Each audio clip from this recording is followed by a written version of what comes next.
धन विधेयक। धन विधेयक के बारे में अपन को ध्यान ये रखना है, संविधान के अनुच्छेद 109 में धन विधेयक की प्रक्रिया और अनुच्छेद 110 में धन विधेयक की परिभाषा को परिभाषित किया गया है। यानी अनुच्छेद 109 में तो है प्रक्रिया और 110 में है परिभाषा। धन विधेयक की प्रक्रिया है 109 में और परिभाषा किसमें है? 110 में है। आगे धन विधेयक के अनुच्छेद 109 धन विधेयक के संदर्भ में अपनाई जाने वाली प्रक्रिया।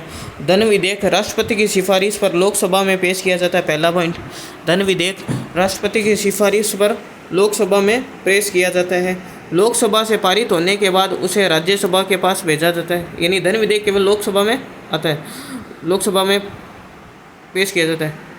धन विधेयक राष्ट्रपति की सिफारिश पर लोकसभा में पेश किया जाता है। लोकसभा से पारित होने के बाद उसे राज्यसभा के पास भेजा जाता है। लोकसभा से पारित होने के बाद उसे राज्यसभा के पास भेजा जाता है। राज्यसभा अपनी सिफारिशों सहित धन विधेयक को 14 दिन के भीतर लोकसभा को लौटा देगी। राज्यसभा अपनी सिफारिशों सहित 14 दिन के भीतर लोकसभा को लौटा देगी,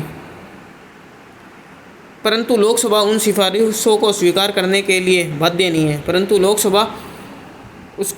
उनको स्वीकार करने के लिए बाध्य नहीं है।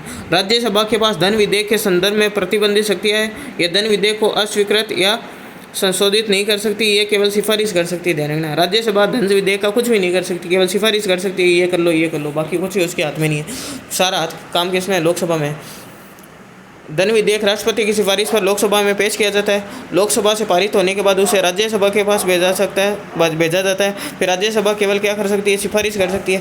राज्यसभा अपनी सिफारिशों सहित विधेयक को 14 दिन के भीतर लोकसभा को लौटा देगी, परंतु लोकसभा उन सिफारिशों को स्वीकार करने के लिए बाध्य नहीं है। यदि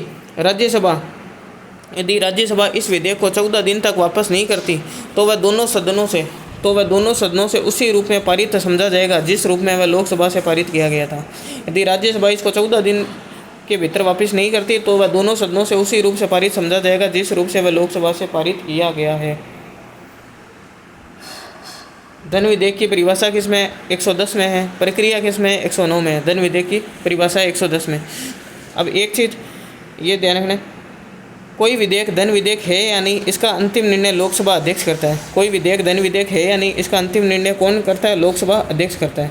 ठीक है। अब एक चीज़ और ध्यान रख लेते हैं, धन विधेयक और वित्त विधेयक, दो विधेयक होते हैं। जितने भी धन विधेयक होते हैं ना, वो सारे के सारे किस में आते हैं? वित्त विधेयक में आते हैं। ठीक है। सभी धन विधेयक किस में आते हैं? वित्त विधेयक में आते हैं, लेकिन सारे वित्त विधेयक धन विधेयक नहीं होते हैं। धन विधेयक देखो, धन विधेयक छोटा गोला है, जितने भी धन विधेयक होते हैं वो सारे के सारे किस में आते हैं? वित्त विधेयक में आते हैं।